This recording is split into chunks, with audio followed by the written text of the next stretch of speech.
تو سمجھ لینا یہ کوئی عام بندہ نہیں بلکہ یہ اللہ کا دوست اور اللہ کا ولی۔ تیسرے نمبر پر فرمایا کہ جب تم اس کے پاس بیٹھو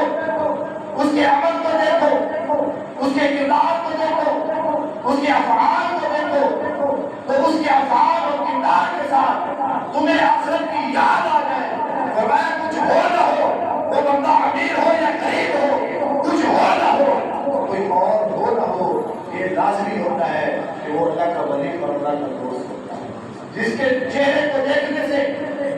اللہ یاد آ جائے، جس کی گفتگو علم کے اندر اضافہ کرے اور جس کا عمل آخرت کی یاد دلائے۔ فرمایا یہ تین نشانیاں ایسے بندے کے اندر پائی جاتی ہیں جس کو اللہ دوست بنا دیتا ہے، اللہ اپنا ولی بنا دیتا ہے، اللہ اپنا برگزیدہ بندہ بنا دیتا ہے۔ پھر فرمایا ولی وہ ہوتا ہے، ولی بنگلے والا نہیں، گاڑی والا نہیں،